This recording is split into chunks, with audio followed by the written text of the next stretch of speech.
everybody. Today I'm going to be talking about Avatar: The Last Airbender. And as you can tell, I'm wearing Katara's choker. I thought it was beautiful, and I personally am a waterbender. So I thought it was the perfect little Avatar memorabilia to get. So I did not watch Avatar: The Last Airbender when it was originally on. It was on when I was in like late middle school, early high school. And like I had watched random episodes before, but I had never like watched the whole thing through. I don't really know why. It just kind of fell out of my grasp, I guess. But I almost exactly a week ago finished the show. It is my fiance Rick's favorite show in the entire world. And since I made him watch my favorite show in the entire world, Buffy, it was only fair that I watch his. And when he said that I was going to love it, at first I didn't believe him. And then the more I got into it, the more that I realized that it is a brilliant, amazing, incredible show. And honestly, the only show in my mind that ever matches Buffy and how much I love it. When the show ended, it has become my favorite show along with Buffy. They are tied. That's how good Avatar: The Last Airbender is to me. It grew so much over those 3 seasons. In the very beginning, like I was a little annoyed by it because Aang seemed kind of immature and was a little kiddish, but a few episodes in and I was like, I was entirely wrong. This is very mature and dark and deep and complicated for a technically kid or teen show. It was brilliant. It was one of the greatest things I've ever seen, and I'm gonna get a little spoilery in this discussion, so if you have not watched Avatar: The Last Airbender and you want to watch it, if you haven't finished it and you want to finish it, then I'd suggest that you stop right here because it's going to get very spoiler, because I'm giving the reasons why I think was one of the greatest shows ever on television, tying as my favorite show in the world with Buffy.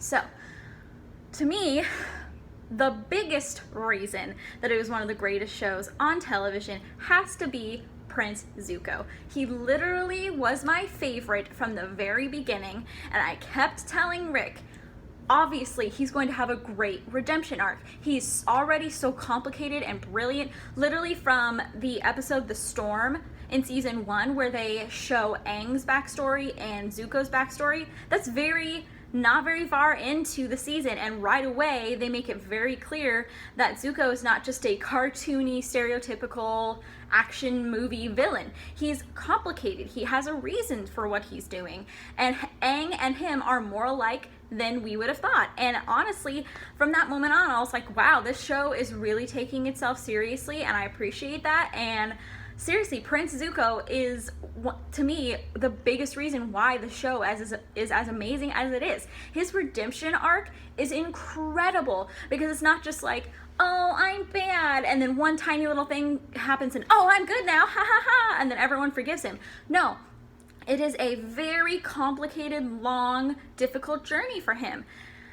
And I appreciate it so much. The fact that the end of season 1, that he basically is like, screw this, and he goes out on his own with just him and Iroh, and he is in Ba Sing Se, and he has so much development. And then the Zuko alone episode, he has just such a great journey in that season. And then you get to a point where you think he's going to be good, but then the fact that he could get back in with his good graces through his sister, he's like, never mind, and then he instantly regrets it.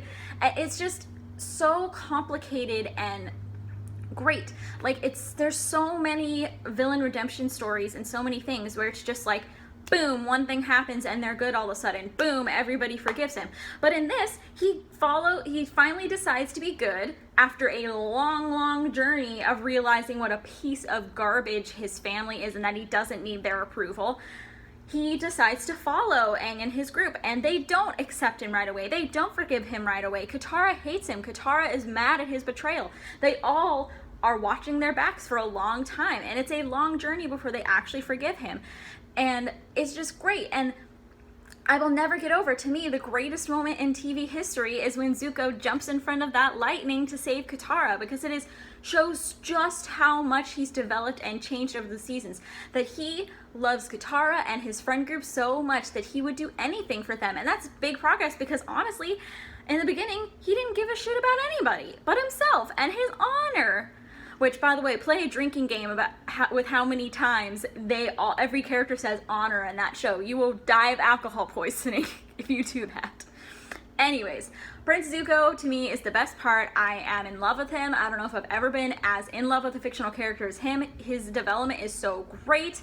And honestly, everybody's development is so great. Another great reason that this show is so great is Sokka's development. Honestly, in the beginning, I thought Sokka was so immature and annoying, but then he grew so slowly and deeply and great throughout the entire show that he became one of my favorites at the end. And like, his jokes really brought a lot to the show, because like, it kind of reminded me of Xander and Buffy, where like he knew when to be serious, but his jokes were really there when the characters and the audience needed it. And I feel like Sokka was that for this show. And him and Zuko's little bonding moments are some of the best parts of the show. I really like it. And Katara grew so much over the show. Another reason why the show was so great is because they have so many badass female characters in this show, especially Katara, and how freaking powerful she is, and she's basically the most powerful waterbender by the end of the show, and she just kicks so much ass. And then the Kyoshi warriors, Suki, Azula, May, Ty Lee, all these amazing badass female characters, which honestly, even in 2005 to 2008, which is when the show was on, that was pretty progressive, because honestly, even now, it's hard to have great badass female representation and stuff, and they did it 10 years ago in a Nickelodeon cartoon. I just can't believe it. It was so good. And also, like, they didn't rely too heavily on romance, which is another thing that I feel like kid and teen shows, they rely too much on. Now, I'm a sucker for romance. I love romance. I really, really ship Zuko and Katara so much. I read so much Zoo-Tara fanfiction. I can't even tell you how much Zoo-Tara fanfiction I read.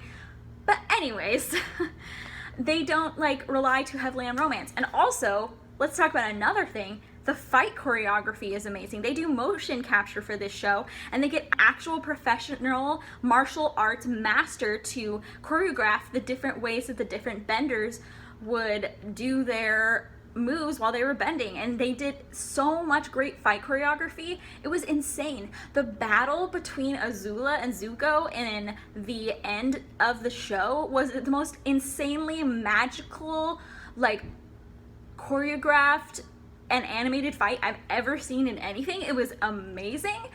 And I could go on and on and on about why this was literally the greatest show on television when it was on. And it's still the greatest show on television that was on television, in my opinion. That and Buffy, two of the greatest shows. And those two shows have a lot of similarities in the vibe of the show, which I could make an entire video about, but I won't.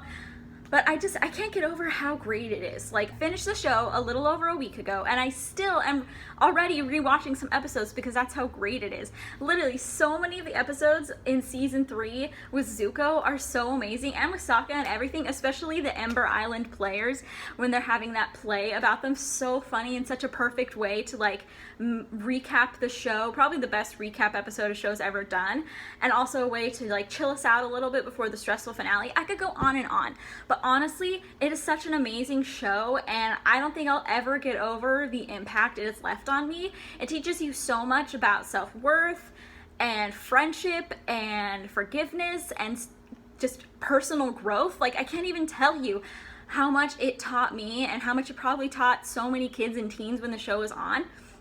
And I haven't watched Legend of Korra or read the books yet, but I will, and maybe I'll make a video about that too and how I feel about that connection. I'm really excited about the live action Netflix show. I really hope they do it justice, especially with the casting, because the live action movie casting was so terrible. I hope they do a good job with that. Oh, forgot to mention, also one of the best parts of the show is Appa and Momo, because a show is not a good show if it doesn't have great, adorable pets in it. Now that's all I'm going to say. I will see you next weekend.